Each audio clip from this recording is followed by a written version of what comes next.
Things are starting to come together, it seems, guys. So we've discovered the probable true cause of death. We've taken this information to Everard. We've examined the footprints around the tree. We know that there's an 8th person who's not currently with the Hardie boys. So the things we need to do, I don't think I'm going to quite talk to the Hardie boys just yet. I don't know if they disappear at some point. I know they obviously disappear when it turns to nighttime. But I feel like we should maybe just go and have a quick chat with Joyce and tell her about the bullet. And then we need to go and follow the tracks. And we need to cross over to this new bit of the map, which really will have all sorts of new stuff for us. And it's nearly midday already. Come on, chaps, let's get our sprint on. So yeah, the plot thickens.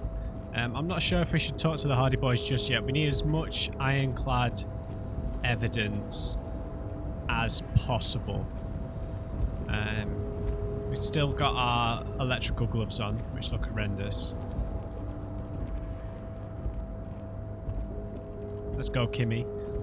But yeah, I'm excited to go to the bit where the church is on the other side. That'll be fascinating. I'm sure there'll be plenty more red checks for me to fail miserably at, right? Right. But yeah, I feel like we're getting somewhere. I don't know what kind of, like, if the game has like an overall time limit. Do you know what I mean? If the game, like, we only have like a week, or whether it's endless. I severely doubt that it's endless, because things are changing every day, right? We're definitely not going to talk to the scab leader just yet. I feel like Clashy might be involved somehow, because she's staying at a hostel, right? We need to learn more about the gun and who might have had it. The old chaps didn't have any extra information for us. So we'll talk to Joyce, then we will finally head south and cross the little bridge thing. Hold on. Whoa. Whoa. What have we here? Oh. A bridge? A bridge with loose nails and rot-infested wood that creaks in the wind. Oh, right. A construction code violation if there ever was one. Whatever. Let death come. I'm a Revacholian badass. Kim, looks like we've got a construction code violation. Sure. They never cleaned up the war damage. The rest of Revachol looks better, though. Think about the splinters, Kimmy. The bridge is fine enough. Locals use it all the time, after all. It's nothing to worry about. Shall we? He adjusts his glasses.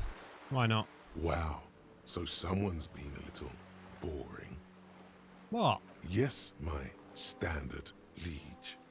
Someone's seen all sorts of wild ideas pop off and thought, I'll take the boring one. The regular, please. The brown. I do like brown. But, I like standards. Look, I'm just trying to do my job. No need for extravagance. What is this? Picking on me for not being crazy enough? That's the least of my concerns. I do like brown. Of course you do. And maybe some black shoes or a pristine white shirt to go with that. It's official. My lord's copo type is regular cop. I'll let everyone know. I'll send out telefax. Dude, drama, listen. Visual calculus, it was the dice rolls. I had no interest in visual calculus. You're my one true love, drama. Well, it's empathy first, but I had to do it for the case. Wait. This'll be my cop type now. Yes, the type of cop you are, sire. Think of it as a caste, a class even, a nation of regular law officials that you belong to. It comes, of course, with the usual benefits. Alright, I'm not ashamed of who I am. Done and done. No actual communiques will be sent, of course. That would be too dramatic. Oh man, I hope I've not missed out on a drama thought. Okay, so it looks like you've got a bit of the normal in you. A touch of the regular. 4 grams of Johnny Normal Cop. Who'd have thunk it? You, the extremist of all cops. You said some pretty boring things back there. Now you have 2 choices. You can either leave it behind and forget about it, or you can try to utilize your normalcy, internalize it. Get a touch of vanilla back into the herring-flavored egg and liqueur ice cream of your mind. We need some more experience points before we can do that. Let's go quickly relay some of this information to Joyce.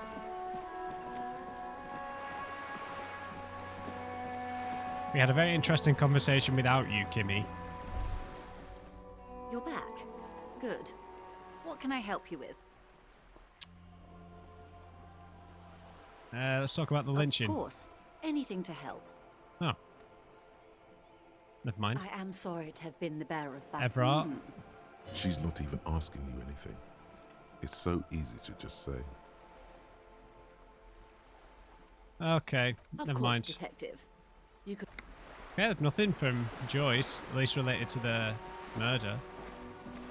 Alright, they're heading south then, guys. We are heading south. So we've got a few. We've got a few things that we can be doing there. What have we got to do? We've got the tracks to follow, obviously, from the car. It's not a car, but you know what I mean.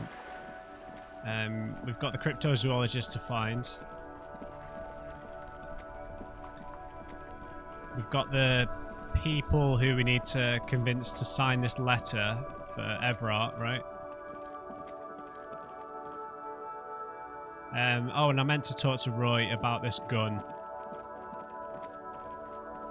Let's just do that quickly. He might have nothing to say about it, but you never know, right? You'll never know. Hello there, Roy. Hello, hello. Let me know if I can help you with anything. Do you have any guns? Someone else came here earlier today asking the same question. I promptly sold her the gun you pawned a couple days back. The lieutenant shifts from one foot to another. Alert. People from Everard Clare's Union come here to track that gun. Maybe. Shady looking guys came in here yesterday, looking like they'd just taken off their Wild Pines overalls. They asked if I have a police weapon to sell. I told them I already sold it. They went their way.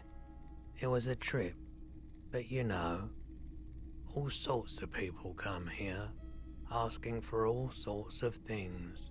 Wait, then it might be true. Everard's claims.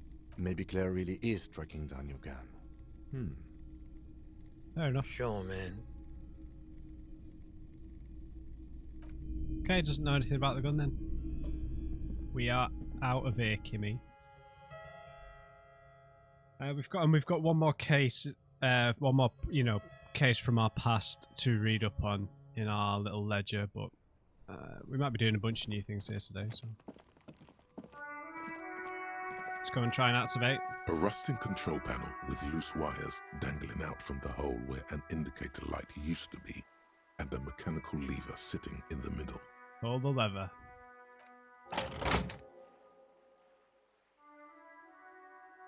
You grab the handle and pull the lever up. As soon as the metal connects against the contact pins, you hear a loud clunk. Then The water lock starts moving.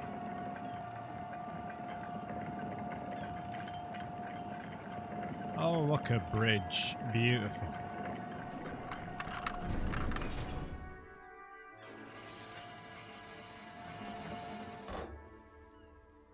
Okay, if we ever need to get to the coast, then this is the way. But please, contain your wanderlust for now. I don't want us to get sidetracked, not with everything that's going on. What are you talking about? Focus on one thing. Achieve it, then the next, he thinks. That's the task chain.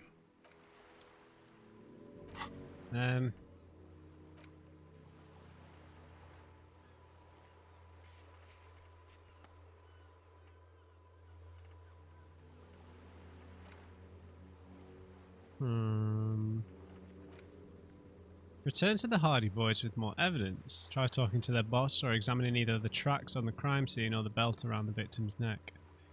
Kind of done all of this. I don't know. The tracks obviously mean the footprints, but I'd like to investigate where I suppose the road tracks.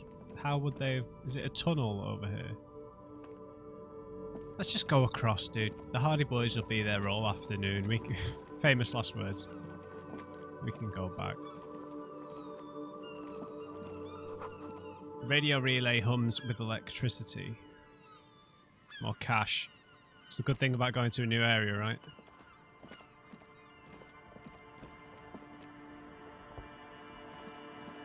What have we got over here?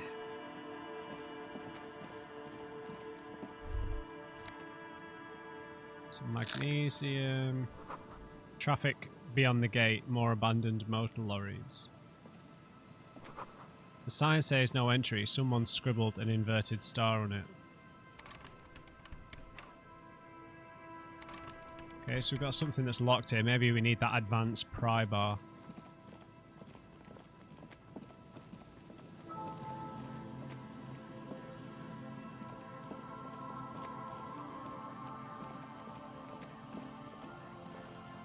There's tracks leading down to the coast here. A creaking ahead, a broken axle grinding. So this is what happened to the car. Tried to dump some evidence.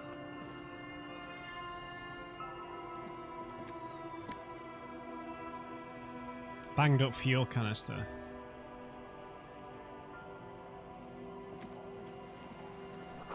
A bottle, drained of all its booze, is frozen to the ice. Cashola. Cashish. A banged-up motor carriage lies half submerged in the icy water, slowly sinking into the Insulindian Ocean. Only the cabin top, rear wheels, and the engine remain visible. It must be cold and lonely down there, in the icy water. I'm so glad I picked empathy. It just, I don't know, just gives a bit of soul to everything, right? Especially because we don't know much about our own story. We have to get our kind of emotional kicks from other people, right? The seawater has already started to corrode the metalworks. Remember the tire tracks in Martinez? This is where they were leading. Thank you, visual calculus. It appears to be so. The lieutenant has a peculiar look in his eyes as he inspects the wreckage. Let's investigate. I agree. We should definitely investigate. The lieutenant replies, his eyes never leave the sunken vehicle. He doesn't seem too happy about this. Or maybe it's just because he likes cars. Suddenly, you're reminded of the lieutenant's kinema and the weird feeling about the fish and the seaweed you had. Yeah. Maybe this was all us. Fish and seaweed. I thought this was about Kim's car. Run your hand over the cold metal. What's the make of this motor carriage? Can I see a logo? Fish and seaweed. I thought this was about Kim's car. Of course. Everything's okay. Okay.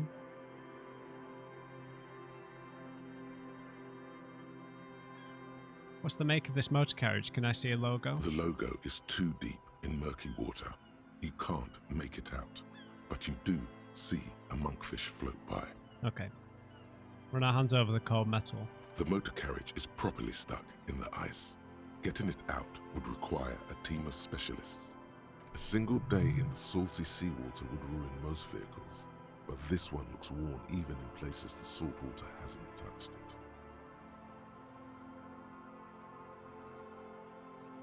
How long's it been here, do you think, Kim? The ice hasn't closed around the vehicle yet. My guess is it's been here since last Saturday or Sunday. He leans forward to peek into the cold water. The estimate is correct. The incident probably occurred on Sunday evening. Oh, see, now we've got visual calculus chiming in all the time, man. Leave me alone. I want my empathy back. Well. Looks like Jacob Irv's journey came to an abrupt end here. Jacob Irv. Your mocking tone finds no response, but the motion of the waves. Did you say something, Lieutenant? Yes. Rub your chin. Crazy recklessness. Just another case of the engine displacement triumphing over the driver's IQ. Yes. Crazy recklessness. Yes. Crazy recklessness. I'd say it has been here since last Saturday or Sunday. Alright, Kimmy. Ruining the fun. What should we do, dude? Let's wait for the low tide and see what's inside. When will that be? I don't know. An hour or two, tops. Okay. A waste of time, dude, but As you sit down in the old rusty playground, the world around you becomes very silent. The hinges creak under your weight, dangerously so. Nothing but the sound of seagulls high above in the sky, echoing like distant laughter. Ice cracks around the blue motor carriage in the sea.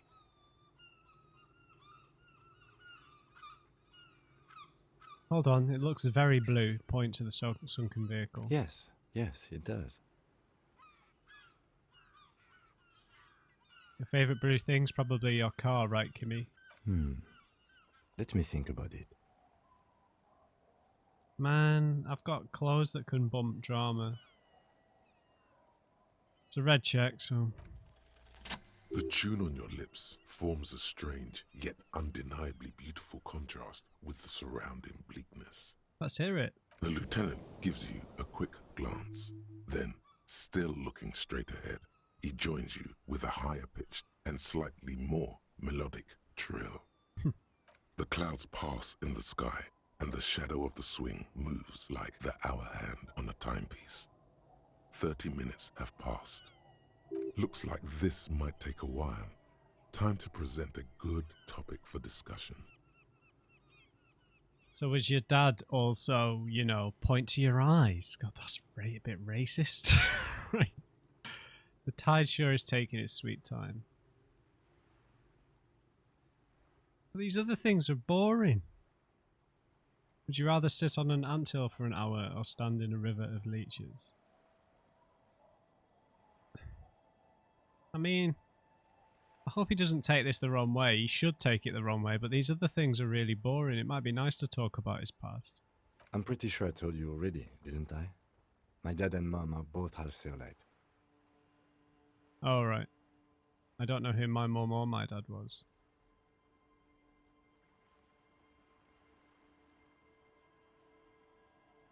Yeah, I miss my parents. Clouds on the horizon grow darker, and the shadow of the swing set keeps climbing. You hear the distant rumble of the city. 30 minutes pass. All I'm saying is I'm surprised people's skin colour varies so drastically, and that I miss my mum. If you have to side with either the strikers or the shipping company, who would you choose? Do you think you'll ever find my gun? Do you think I'll ever find my gun? Yeah, which side would you take? Luckily, I am already a member of an independent organization, and therefore do not have to choose between a rock and a hard place. Sitting on that fence there, Kimmy.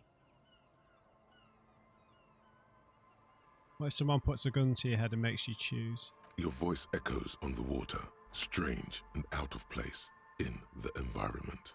30 more minutes pass. Can you make out the marquee now?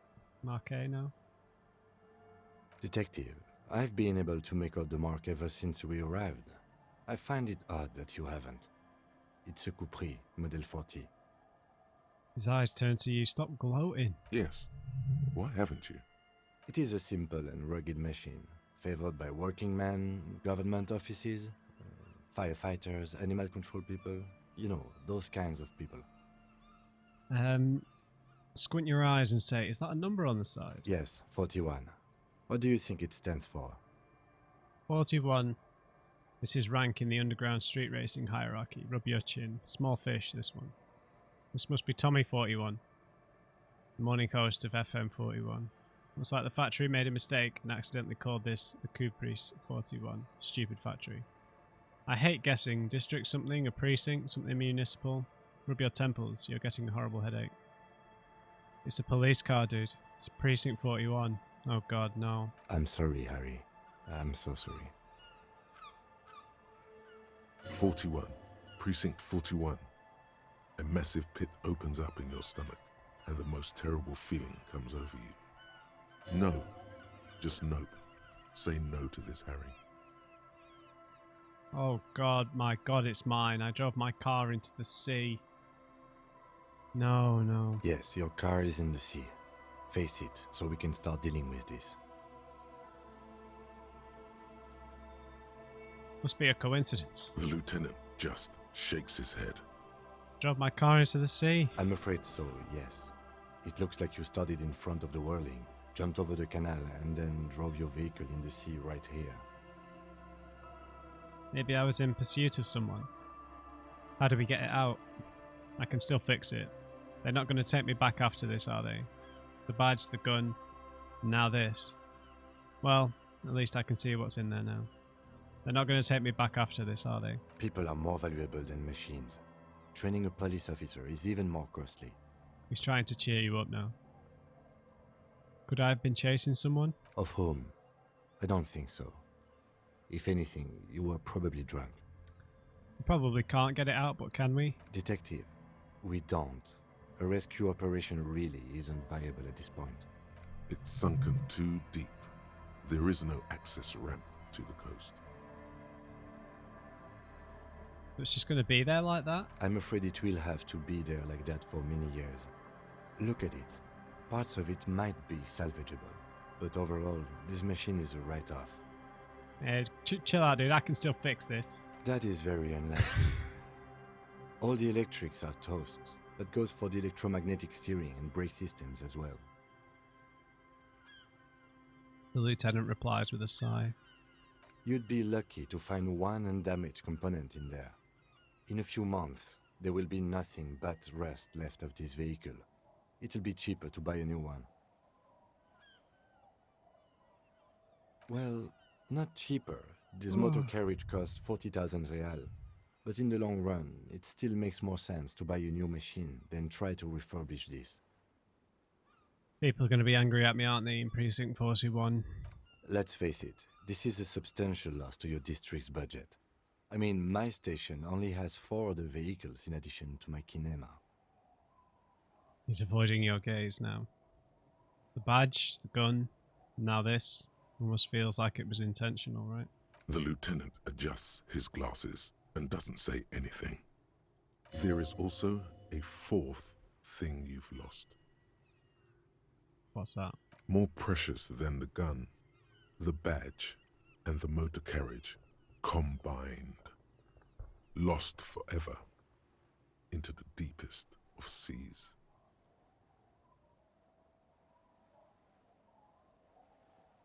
Well,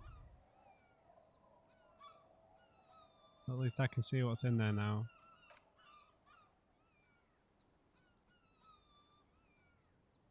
Yes, let's go take a look.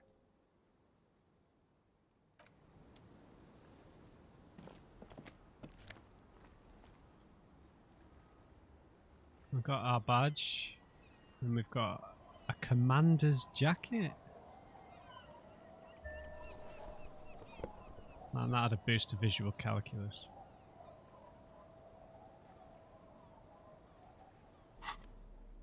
Okay. Clothing wise. Black uniform jacket with RCM signature, white triangle on its right sleeve. White rectangle on its right sleeve and backside. Letters inside the collar read LTN2JFR. The jacket is of exceptional quality other than some minor wear and tear. A dented stainless steel canister for transporting and storing heavy fuel oil. The logo on its side has been partially stripped over years of use. The government issued red dyed fuel oil inside looks like paint, though it smells much, much worse. A white envelope with a stamp attached to the upper right corner, handed to you by Everett Clare. Inside are some legal documents with 2 names printed on them, Isabel Sadie and Lillian Carter. Both signatures are required. RCM badge. Dubois. Oh god, look at us in the picture, man. So full of hope. Thick blue piece of a thick blue piece of acrylic covering a thin leaf of paper with the officer's name and rank on it. Next to the writing you see a man stare back at you, a younger version of you, already disintegrating inside, but still presentable on the outside. A police badge on which you see the photo of a man. You. Some seaweed is stuck to the back. I found my badge, Kimmy. At least something good came out of all this. The lieutenant glances at the badge in your hands.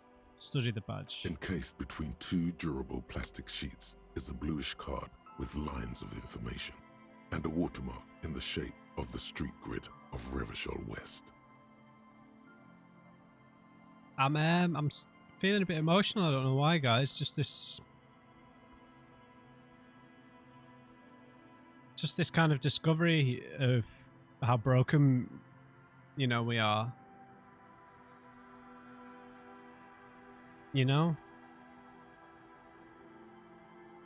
It's just such a sadness to this all, and this kind of hidden thing about this person who's maybe died in the water that the Inland Empire suggested to us just then.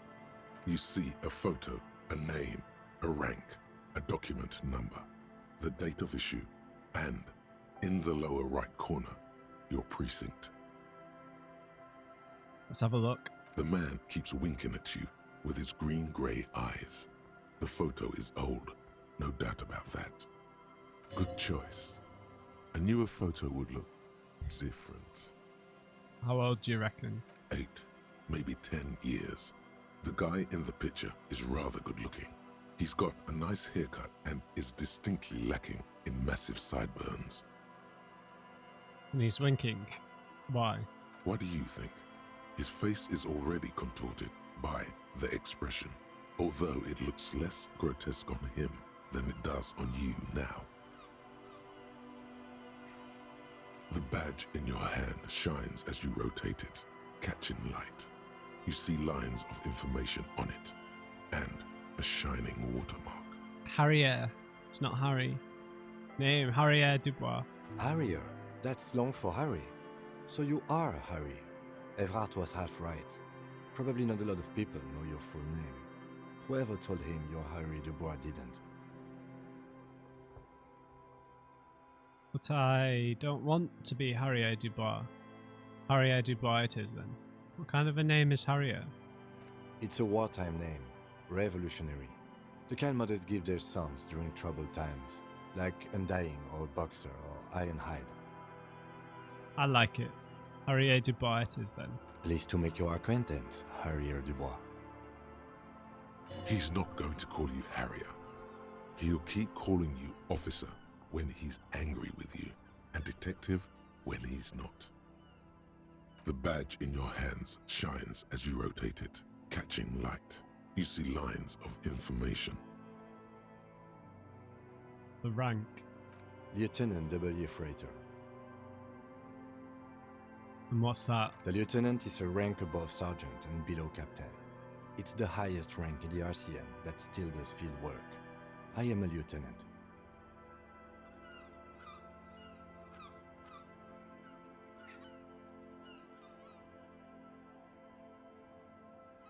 And W Freighter? The title of Yefreighter is added to your rank when you decline a promotion to a higher rank. In your case, captain. You have declined twice, thus you're double Yefreighter.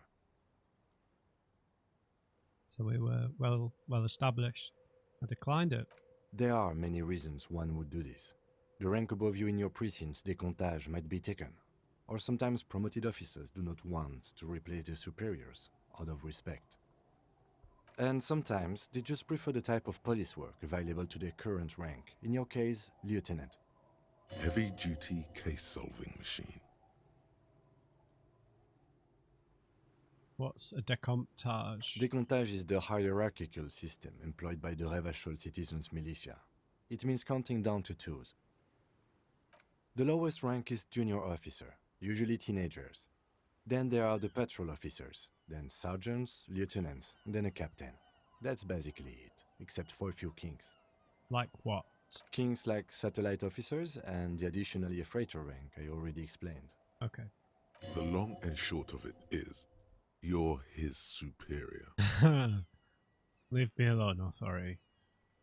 Wait, satellite officers. So you've been putting up with all my bullshit because I'm your superior? So you've been putting up with me because we're of the same rank? Thanks for explaining all this. Satellite officers? You are given the title of satellite officer if your partner is quickly promoted through the ranks and you rise with him. You don't seem to be a satellite. Right. Thanks for explaining all this, Kimmy. I'm not going to mention that other stuff. My pleasure. We don't need to say that. I thought my rank was drunk. Let's turn back to the document. Such a small yet precious thing. Expensive paper caught between thick plastic, like a fly in amber. It reads. The serial number. That's just the serial number. Revachol, Jamrock, Precinct 41, with some numbers thrown in there for good measure. Date of issue 7th of November 50, so we've maybe lost it before, or this was when we were last offered our promotion. 4 months ago. I'm guessing that's when you were promoted to the rank of Lieutenant W. Freighter. A new badge usually comes with a new rank. You seem to have been doing well then. Something's gone wrong very recently. A lot can happen in 4 months, especially in winter. The winters are never easy on you. Of that you are sure. Yeah. I remember that time! The tie around your neck feels tight suddenly. That was a good time! We had a good work-drink balance going! What happened, man? Pump it up! Don't think it's the time, horrific necktie. Precinct 41? Yes, it's the designation of your precinct. 41, like mine says 57. The 57th is mostly industrial harbor, a lot of asphalt. The 41st is... What? It's a tough station to work in. You have all of Jamrock to cover. That district should have 3 precincts, but money is what it is. It's no wonder you are like you are, he thinks. But then again, it's a legendary district, and a hell of a station too. It must be an honor and a curse to work with people like Price, McCoy, Berdiaeva. he knew all those people, although they're not from his station. They must be big. The badge in your hand shines as you rotate it, catching light. You see lines of information on it, and a shining watermark. I wonder if you could have changed your name. I don't really see the point in changing your name or anything like that. You can't escape the person you are, right? And you should be able to be content with that. Harrier. I like it. Footprints in the snow. They lead away from the accident.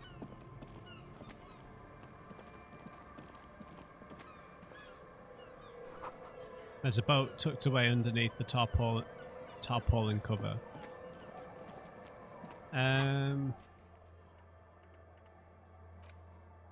What have we got on the map?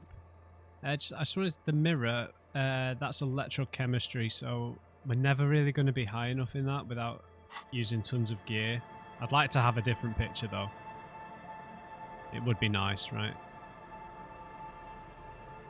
Okay, what should we do? So we know where this goes, so I feel like we should probably talk to the Hardies now. Let me just interact with the white You envelope. take the legal documents out of the envelope. A 12 to 40 month construction period and the zoning plan in the addendum. Let's have a look. The youth center cuts into the ocean like the bow of some great modern ship. Apparently, it's going to cover most, if not all, of the street and the square between the existing houses. It's 3 stories tall. It's going to be awfully close to the already existing buildings, almost wall to wall, practically integrating them into the youth center.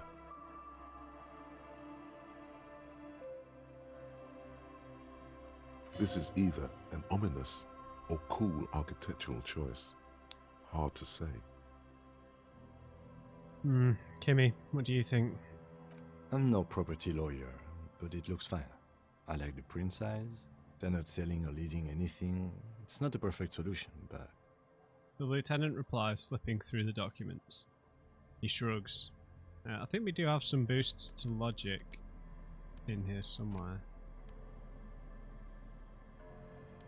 Well, the glasses logic, yeah. Oh yeah, that gets rid of my visual calculus obsession and brings my drama back up.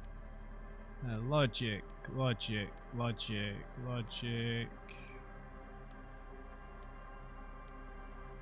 Hey, nice.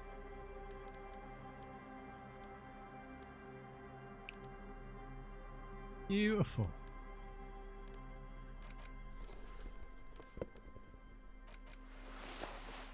Right, that's a nice big bump to suggestion.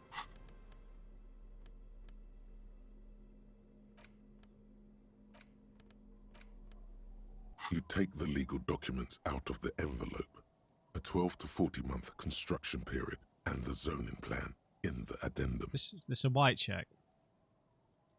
92, dude. We've had some horrendous misses in this playthrough. Horrendous. Straight up horrendous.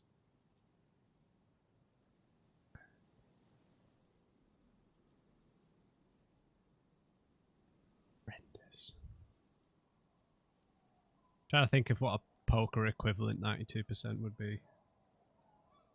That'd be like an all-in before the flop. Aces versus ace king, I think. Yeah. There is no loophole. The simple truth is the current residents are going to lose their street access, and for the next 12 to 40 months, their lives will be dominated by constant construction noise right next door. Wait, what are the ramifications of this? What's just ruining their lives for 2 to 3 years? Once the construction starts, it'll probably take a few months, a year maybe, for even the most stubborn occupants to get tired of living like this. Yeah. After that, they'll sell their property for cheap and move out. Look, Kim, point to the photocopy. These people are going to have to move away. Can we do something about it? The noise will be tough on the villagers, but I guess that's just the cost of progress. Look, Kim. I should have seen it. The lieutenant frowns as he reads over the documents again. Evrard probably has eyes on us, but we could try to get other people to sign this instead of those listed. Or you could forge their signatures yourself. By the time he finds out, we'll already be gone. Okay. We can try that later then, maybe when we're in our room or something like that. I don't know.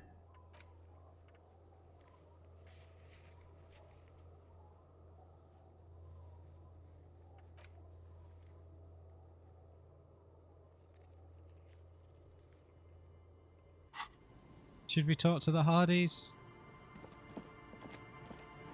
Let's have a little goose around here first.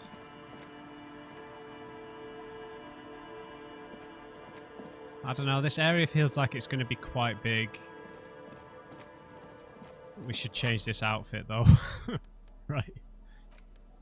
Right, so if we're going to go talk to the Hardy boys, what's going to potentially be useful here? A bit of suggestion maybe, perhaps drama, but maybe not.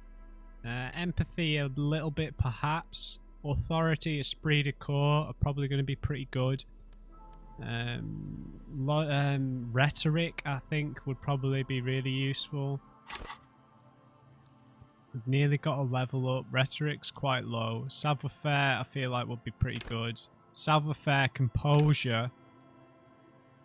Yeah, composure would be good. We don't really want shivers. Conceptualization.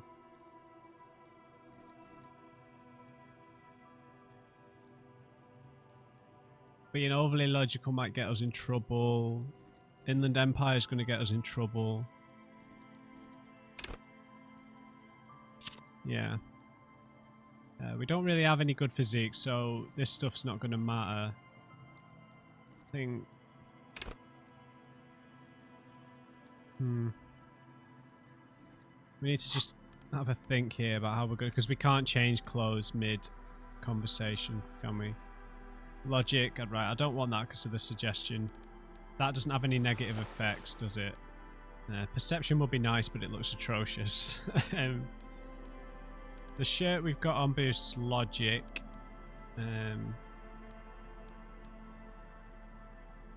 Logic or drama.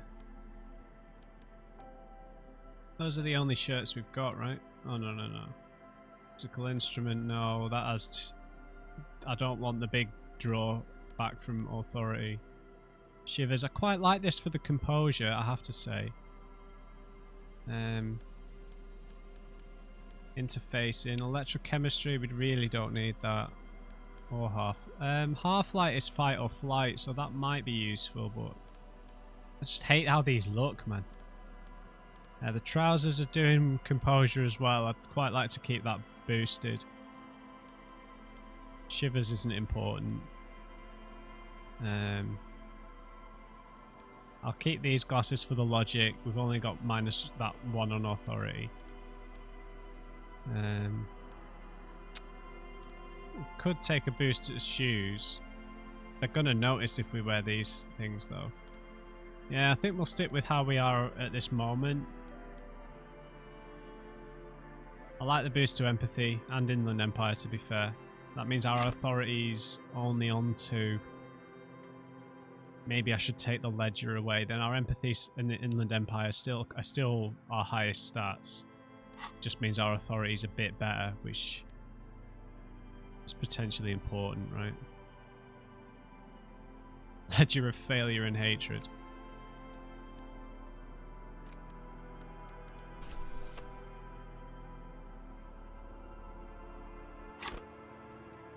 Okay, that's a bit better.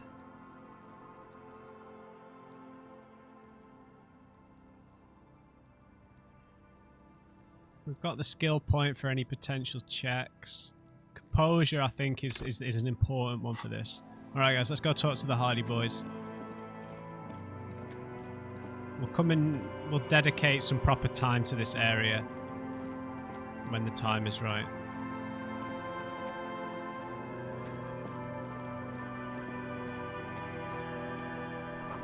A breaker box to power the radio pylon above you. Maybe there's something inside. Cash. Oh, it was really hitting me in the feels, that, just because it's like a real physical realization of the trauma that we've put ourselves through and been through in equal measure, right? Hey there, Sealang. Could Sealang know anything about this gun? Everything's still cool here, officer. Persuade him to give you some money. No, that seems a bit harsh.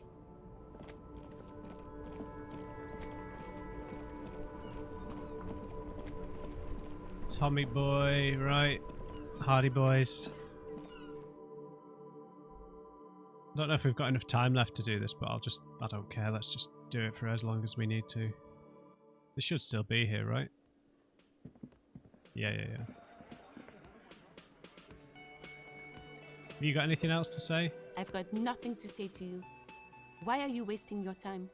She crosses her arms. So what's your role in this? Like I already told you, I'm a legal counselor. Do you have hearing problems? Chill out, lady. Why are you being so aggressive? Aggressive? You make your living enforcing violence. These people are just dock workers. Yeah, they're really not.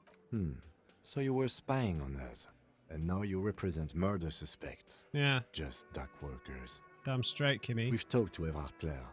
We know who these men are. The Union's militant wing. Listen, you moral intern lackeys. You're a mob, enforcing the unlawful privatization of Revachol. 20 fat men in the Occident are stealing it all, and you're their bodyguards. We're investigating a murder, lady, alright? Fuck yeah.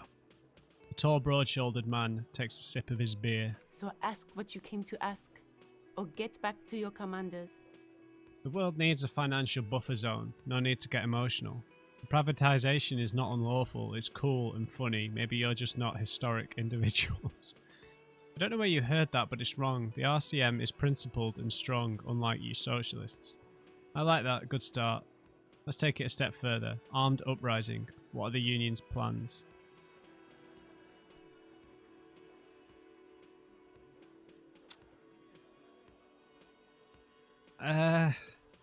This feels like we'd be provoking her. You know, that's the... You know, the no need to get emotional line. It's classic. That is a classic way to escalate an argument. Hey, whoa, no need to get emotional, man. Right? Classic. I liked that. Good start. Let's take it a step further. An armed uprising. What are the union's plans? Look, a comedian. Do your job, ask your questions, then get out of Martinez. Strange. It's as if people don't believe a cop could be a socialist revolutionary. Are you Lizzie, Elizabeth, Miss Beaufort? I suggest not wasting time on trivial pleasantries and focusing on why you are actually here. Titus Hardie. She points to the tall man by the table. So much sass. Even though she has excellent control over herself, something moved behind her eyes. In the way she stands. In her face. You caught her off guard. Push her some more. Easy, Leo told me about you. He likes to talk a lot. You are not here to chat up the legal counsel. You are here to question these men. She sounds a bit shaky. You set the pace and the topic of these conversations here. Establish that. He said Mr. Everard sent you to law school. He said you were in debt to Mr. Clare. He said you're the union fixer. You fix things. He said you're Mr. Everard's Due Suka, death machine. You set the pace.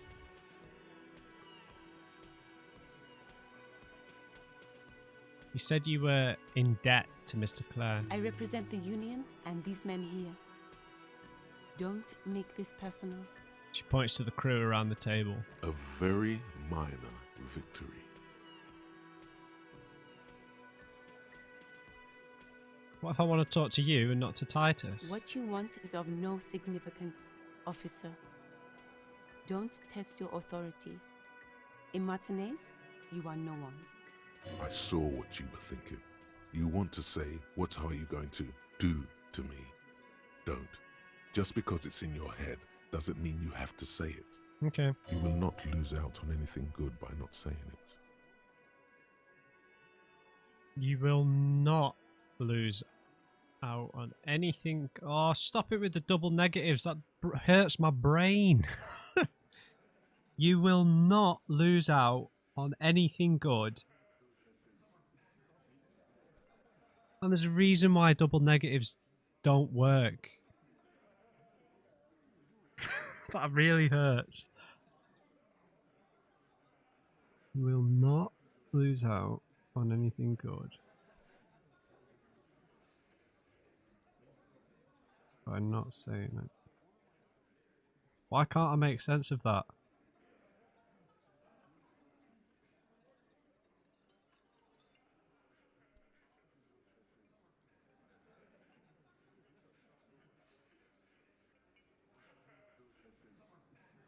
This is just broke. You are witnessing a man's brain breaking right here.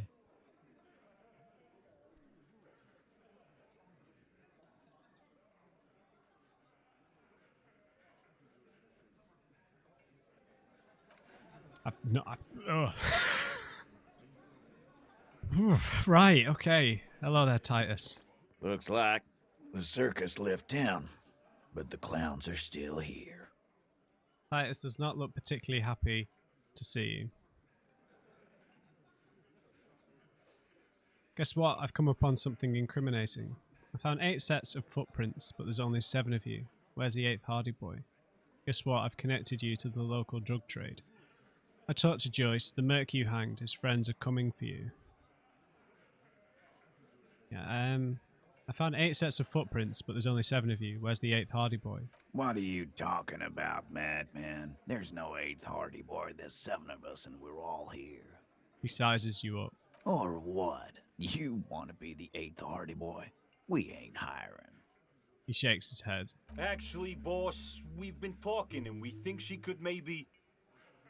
She? This person Glenn wants to hire, he really respects her. Oh, does he mean Liz? She?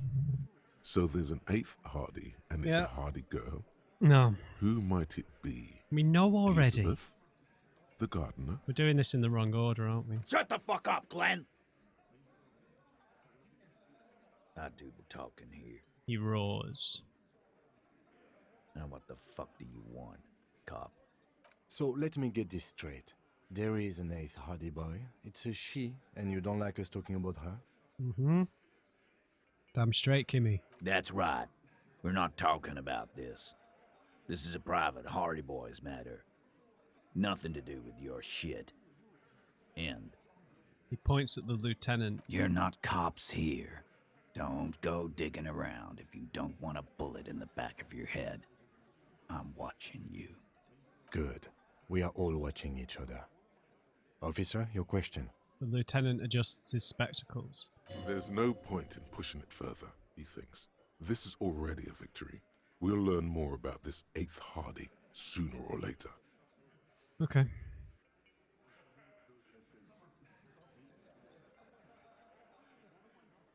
Guess what? I've come upon something incriminating. Incriminating?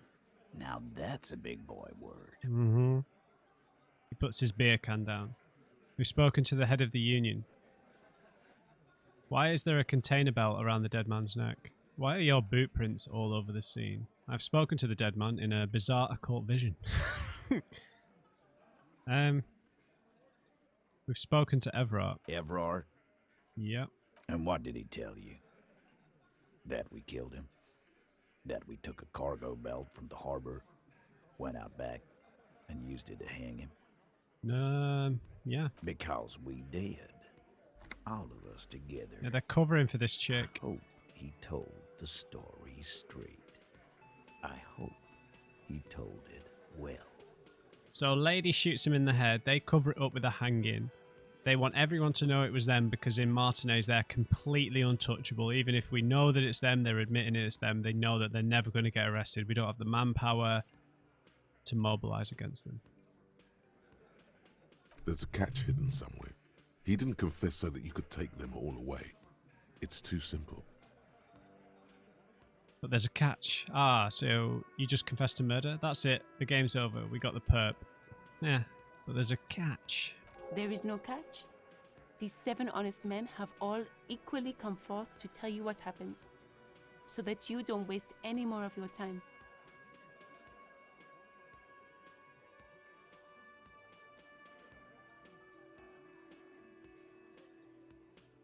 Let's get him to talk before we mention the bullet. So you just murdered him? No remorse? How many people have you sent to the Shays? Ever felt remorse for them? Yeah. Or send them to Reunion to rot. For 20 years. For life. He says as if it were worse than dying.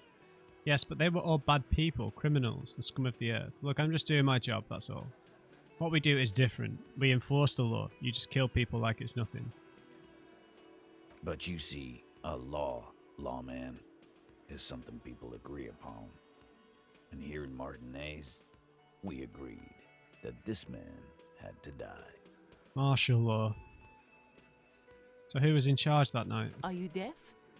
There will be no singling anyone out. You can't arrest a Hardie boy without arresting all Hardie boys. Enough with your legal sass. Do you think you could do that? Do you think you could arrest them all? A shadow of a smirk passes her lips as she tilts her head. I don't have to. One of them was more complicit than the others. No, but seriously, who calls the shots around here? Who do you fucking think does? He sounds more amused than angry.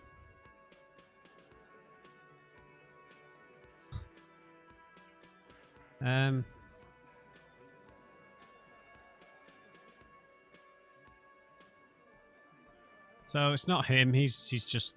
These are just meatheads. It's not Elizabeth. She works for Everard. No, it's not the fat guy. Not the old guy. It's the 8th Hardie boy, the one who's missing. Titus, no one was thinking. A moment of silence. The long-haired one breaks in. No. Fuck no!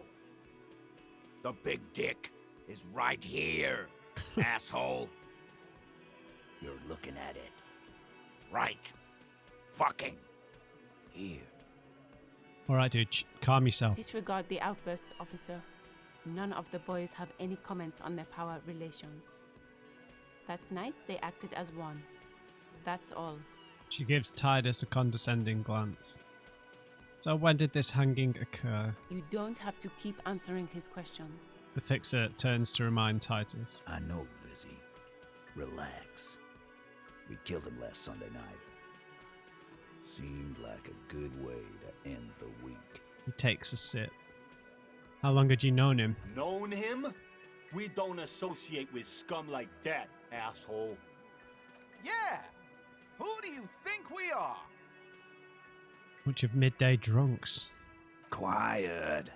He came around about 3 weeks ago when that Pines cow first sailed into town. Happy?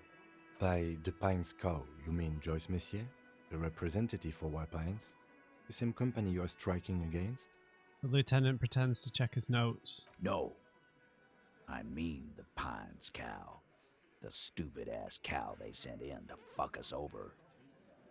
But you know what? He rubs his chin, pretending to mull it over. This is where he tries to sow discord between you two, because he knows the company is responsible for bringing the mercenaries into town. Why don't you ask her about the pretty boy? I'm sure she has interesting things to say when you ask her hard enough. We already did. That's enough insinuation for today, Titus. Officer, your interview is drawing to an end. Don't waste your last questions. Okay. How does the bullet in his head factor into this? Huh? A sip of beer makes the surprise go down easier. There was a bullet in the dead man's brain. Why was it there if you hanged him? The lieutenant checks his notes. How the fuck do I know? Anyone could have shot him. Target practice, maybe. Another sip. He's tight-lipped suddenly. This line of questioning is over. You got the cause of death already? Hanging. If there's any post-mortem trauma, it's your problem. This will not turn into a cross-examination. Plus, it doesn't help that we shot him ourselves as well. The woman steps in before you can answer. This was a good move. Also, notice how Titus doesn't like her much, especially when she's calling the shots. Why did you kill him? Why? 'Cause he was worthless mercenary scum. And he stepped out alive in my town. He hisses through his teeth. So he was mercenary. He was a mercenary, that's it. And he stepped out of line. He repeats, jaw clamped shut like a vice. What kind of mercenary? The kind that shows up when you start a strike. The experienced kind, too. Had Cohoy and Semenine written all over him. Ex-Oranese Special Forces. A live grenade. Right here in our bar. The man spreads his arms. I guess that's probably true, though. This one has a special gripe with him coming here. I can't prove it. But I know he was sent by the Wild Pines. They hire merc shit like that. Story of every strike from here to Samara.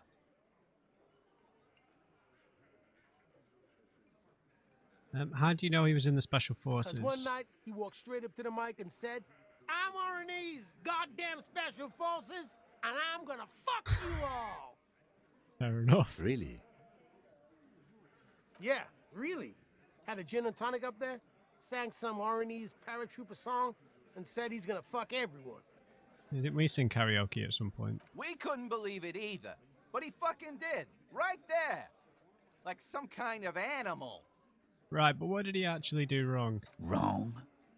He harassed women, raped one, harassed workers, threatened to kill some as a warning. He wipes spittle from his mouth. There's a slight unease in him suddenly. He regrets mentioning the rape. To kill us all, if we don't open the gates, if we don't let the scabs in, if we don't bend over. And that was before he started coming here. Yeah, he said it was his favorite joint now. Started coming here every night. Drinking, grabbing girls. Grabbed one of ours mid-karaoke, right there on the stage. He grabbed someone? The lieutenant is trying to make sense of this flood of information. Yeah, this girl's on the mic. A beautiful girl, young. Gets into the second verse of Lover Lake. The fucker grabs her legs, starts screaming. Show me your cunt! Why don't you show me your cunt? Then, he gets knocked on the head with a wine bottle doesn't even fall down. Shakes his head in disbelief. Was this the same girl who was sexually assaulted, raped, you said? Aren't you fucking listening? My man is talking to you. He took care of it. They got the girl out before anything else could happen. Yeah, me and Eugene got her out. Aren't you fucking listening? He repeats like a patriot. So that means he didn't rape her. So who did he rape? It's a very serious allegation. No. You're not getting the name. That's a Martinez matter. And I'm not discussing it with you clowns. We don't need to say this to him. So what are we going to do now? Nothing. Your investigation here is done. Leave Martinez, go back to your stations where you belong. I think we're going to stick around, thanks. Some things don't add up here, Titus. The lieutenant closes his notebook. I've done this job for long enough to know that people don't just confess to first-degree murder. Even if it is a group responsibility, we're going to look into this. Good luck with that. You've heard everything a rent-a-cop is gonna hear from us, real law officials. You're lucky you didn't get a beating. Rent-a-cop? So that's what this is about. He doesn't see you as his equals.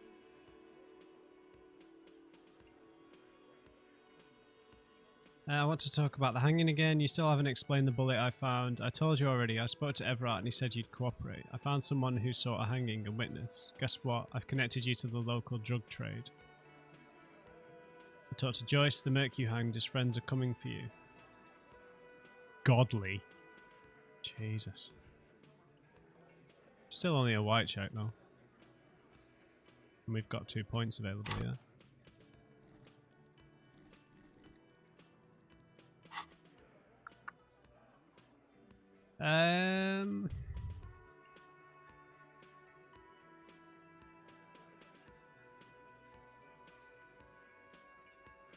You still haven't explained the bullet. You still on about that bullet?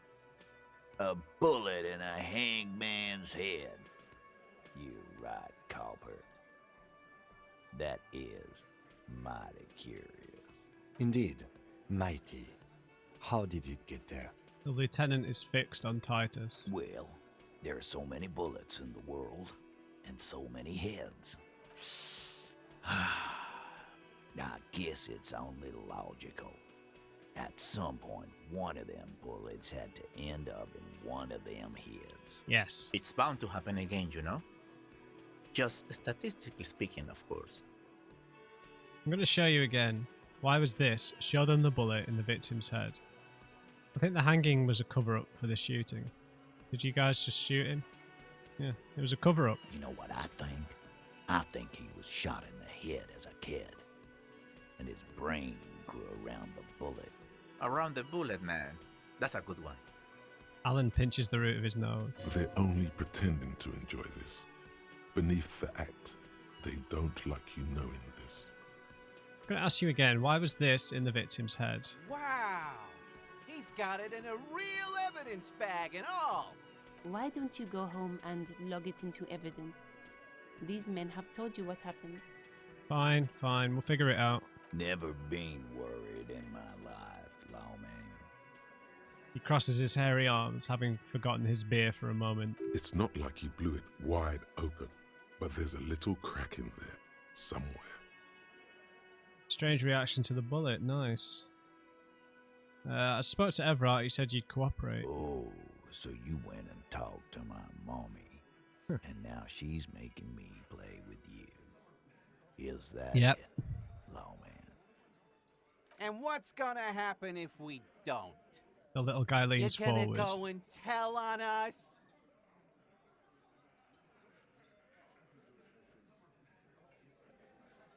Very mature, guys. Everett sent word, right? Yeah, I heard him.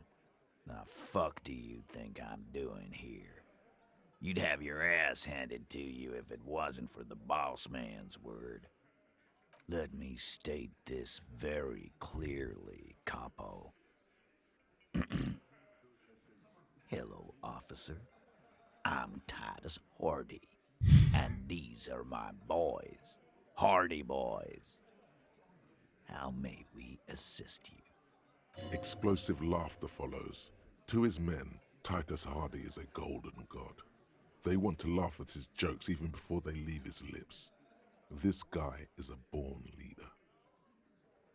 I have found someone who saw the hanging, a witness. This might weaken our position because they want us to believe in the hanging. A witness? You ain't got shit. The locals would never come to you with this. The tall man crosses his arms on his chest. That's just cop tactics, Titus. Next, he's gonna tell you one of us already roll on the others, and he's in witness protection. The witness isn't a local. Well, let's hear it then. Who is your mystery fella? Titus scratches the back of his head and asks. He's not alarmed by the sudden appearance of a witness, but he is surprised. Yeah, we can't tell him the identity. This goes without saying, but nonetheless, don't give out his name. Man, because we'll get him killed. Charles Villadrouin, a high-ranking government official from Rue de Saint-Gis Lane 33B. Let's just say he's a high-ranking government official and leave it at that.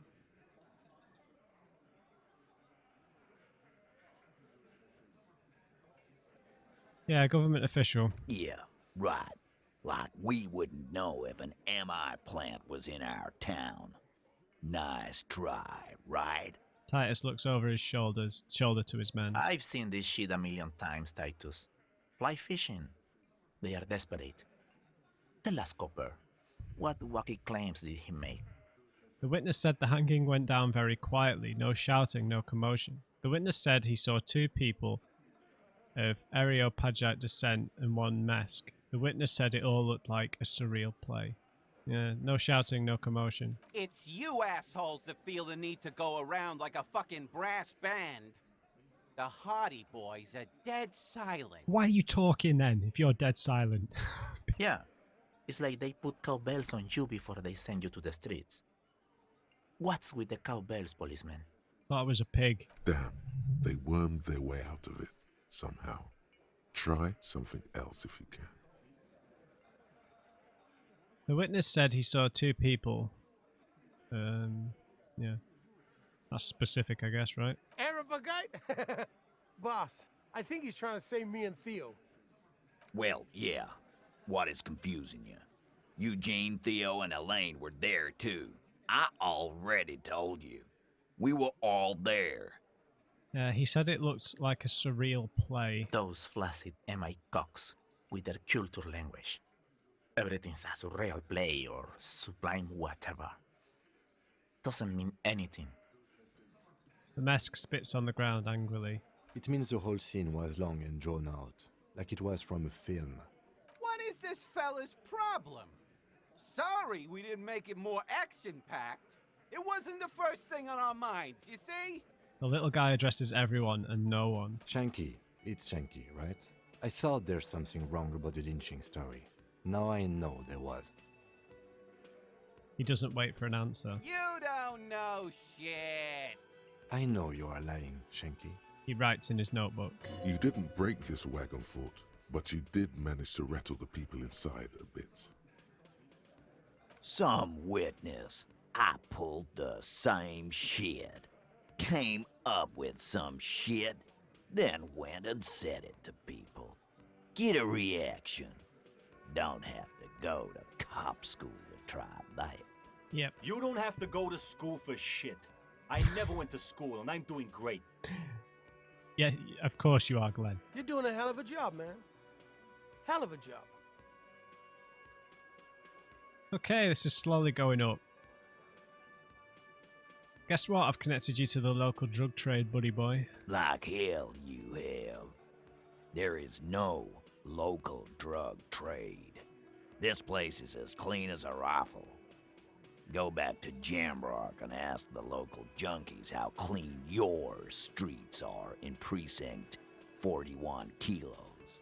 We'll do that.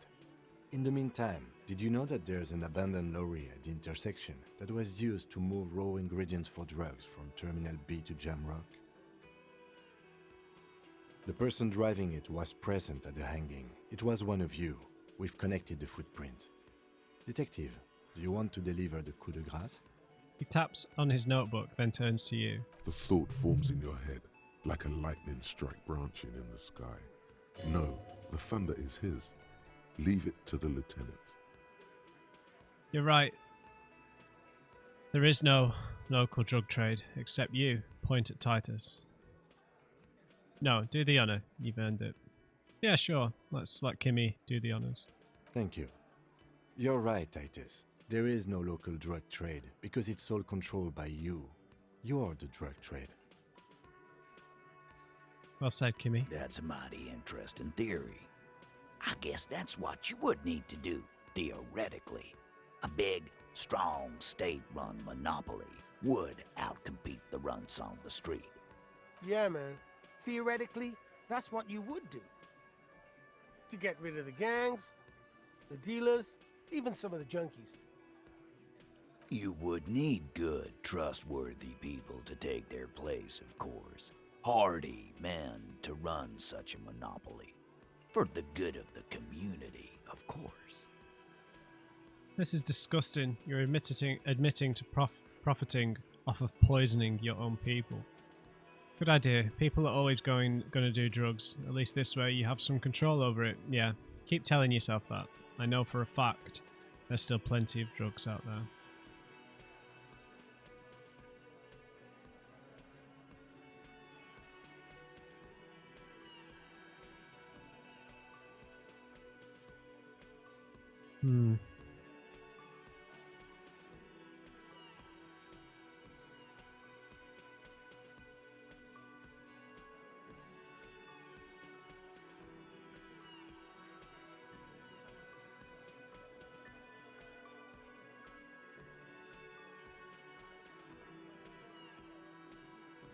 I don't know. I don't know how emotional this is going to make us sound, saying this is disgusting.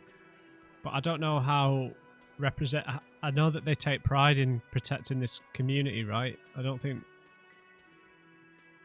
so. That might annoy them.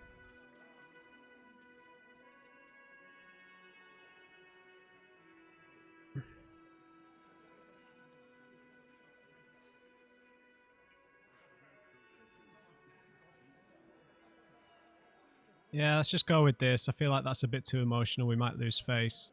Yeah, keep telling yourself that. No, they're armed. Some little shit and his dad are doing speed. Who fucking who? The stuff's probably from Jamrock. Little shit. That's Kuno in the yard. Mm-hmm. Whatever you've seen is peanuts. Look at the big picture, man. The place is a paradise. And all thanks to Hardie boys. Theoretically, of course. We're just talking politics here. My answer to your drug accusation is, how dare you? Go fuck yourself. Yes, thank you, Titus. Not quite yet, Mr. Hardie. There were 8 sets of prints on the crime scene. There are only 7 Hardie boys here. The 8th Hardie, the one who's missing, she runs the thing, correct? My answer is, fuck off. He takes a step closer. Mind your own business. There is no 8th Hardie. I run this goddamn scene. Of course you do, big man. Finally, you got something out of him. This could prove useful in the future. And here we go. Back to the usual. Woman size. I know! Fatty walked on all 4s. He's so fucking fat he left 2 sets of footprints. Despite everything, the little man is quick on his feet. Go fuck your mom, Dennis. That's more like it, boys. You heard him. It was Angus on all 4s. Anything else you need to know? I talked to Joyce, the merc you hanged. His friends are coming for you. Yeah. By friends, you mean his squad mates from Cronell? He doesn't seem worried. Wouldn't want to beat up his grandma. There's snickering in the room. Some of the men put their beers down. Yeah, they're forming some kind of tribunal, and they're coming for you. This is what happens if you take the law into your own hands. Other people start doing it too. Let them come. The Hardie boys are right fucking here. Blondie yells across the cafeteria. You heard the man. Right here. He points to the ground. We're armed. We got the whole district behind us, and Glenn. Glenn is fucking crazy. Oh, not Glenn.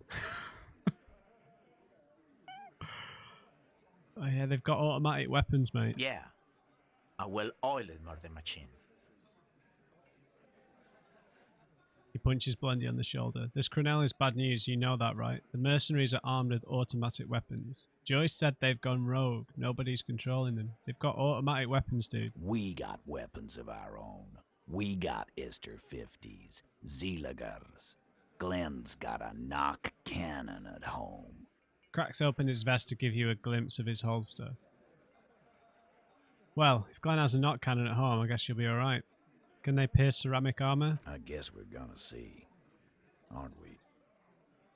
See what? That they don't? Yeah, like you've been up against ceramic armor. He takes a sip of beer to bide his time, then tries to get the last word in. You haven't even seen the whole suit, right? I've seen the whole fucking thing, and it didn't make him immortal. You only had to take off his helmet, buddy, and then shoot him in the head. Cronell's bad news, you know that, right? So are the local gangs, the fucking Barmy Army, and the Madre scum. You've been out there. Seen any around? Yeah. Where are they now, huh? Sent back to Madre in an airtight cargo crate. These people are trained military professionals. Special forces, as you said. They're not a gang or a barmy army. No, they're not. They're uncoordinated and drunk. We know more about them than you think. Uncoordinated? Really? Joyce said that they've gone rogue, though, dude. Big fucking surprise. They hire psycho scum, arm them to the teeth, and let them loose into city. What do you think is gonna happen? Violence. Alright then. What do you mean, okay? He jerks forward a bit. I mean, okay. They're gonna wipe you the fuck out, Titus. I mean, okay, you got this. You got the numbers. I mean, okay, I'll be on your side when they come. I mean, okay, you got one more gun on your side. Once I find mine, I lost it. I mean, okay, I guess I'll be gunning you down right alongside them. I mean, okay, they're gonna wipe you the fuck out, Titus. No, they won't. Get out of here with your negative energy. He shakes his beer at you. Hopefully that might make him a bit nervous. He really doesn't like you ruffling their feathers like that on what might be the eve of battle. All he means is that the situation is serious. No wonder you cops get shot to shit every day. Can't go to war with an attitude like that. Oh. Look at that. So, it's a white check, so we can retry it, right? 83, baby. How many checks have we had in this episode? 2. We hit both. I don't feel good about this. Let's establish some authority. Establish authority. Yes. Authority. Feverish thoughts race through your mind.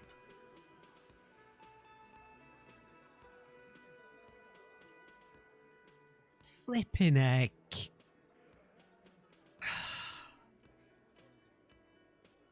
First, you tell me someone's been raped, and then you don't say who. That's bullshit. Stop your feet. I'm the only thing keeping this town from going to hell, and you're not helping. Turn to the lieutenant. Kim, I need your gun. That's it? That's all I got? Did you already try the gun thing? I hear the gun thing is excellent and has great results. You're probably right. The others are only there for filler, to make the gun thing pop.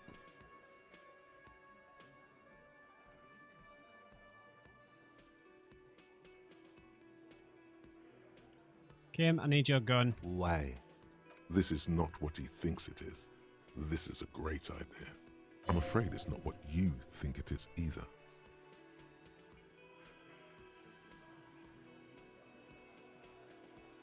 Me? What is it? Yes. You. Stop talking out loud. You sound like you're unraveling. Everyone calm down. It's a demonstration. Kim, the gun, please. What in the name of fuck are you doing? But I don't want to give you my gun, not after the last time. The fuck is happening, Titus? What are they whispering about? 83%. Easy, Shanks. I want to see where this is going. Trust me, Kim. I'm merely flesh. There's no other way. I know what I'm doing. It's not my first day on the police job. I know what I'm doing. Police job? He tilts his head to the side as if inspecting you. A brief moment passes in silence then. Be careful. It's loaded. Jesus! He unholsters and gives you his firearm. It feels oddly light and buzzing in your hand, like a funny toy. I just want to do the check Good. again. Now put it in your mouth. So, behold the demonstration. Give the gun back. This is getting too scary. Sure. What are you doing?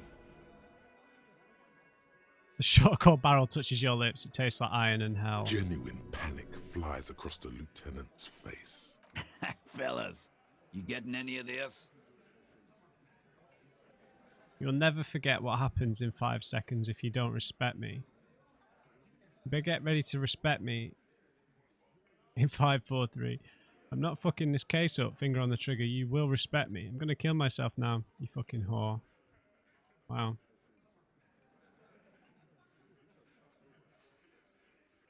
Why couldn't we just hit the 83, dude? This is so annoying.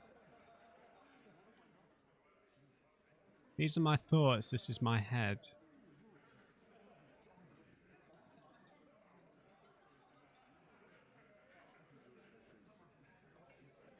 I don't want to do this. This is stupid. I don't want to say respect.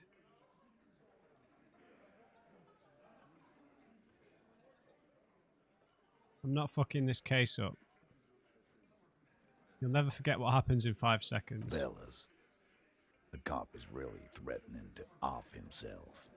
This is insane. It is. No, that is not what is happening. This show is unnecessary. Give me Yes. my gun now. Yeah, there you go, Kimmy. Thank you. Nothing to worry about here, people. My partner likes to play these jokes. He's what you call dark. He is infinitely grateful to have that gun back on his belt right now. Dark? What the fuck was that, you carnies? We haven't seen RCM in 4 years, and this shows up? I knew he wasn't gonna do it, though. I knew he'd pussy out. No. I still have my money on him. Sooner or later, he has that look. Yeah, let's pretend this never happened. Do not think your failed suicide attempt will win you any pity from these men. Do not expect them to forget it soon either. Again, it was a dark joke. Maybe we should go for a little walk, Joker, before we continue. Jogging around seems to have a positive effect on you. Yes.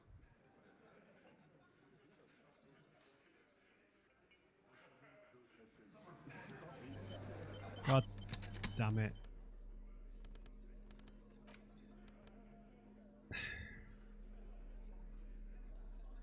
What?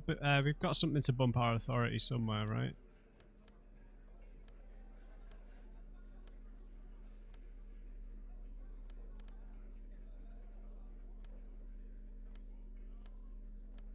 Right?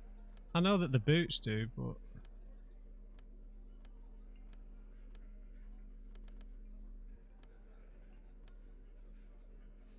Alright guys, I'm going to leave that episode there. We'll recheck this at the start of the next episode. Kimmy wants to talk to us.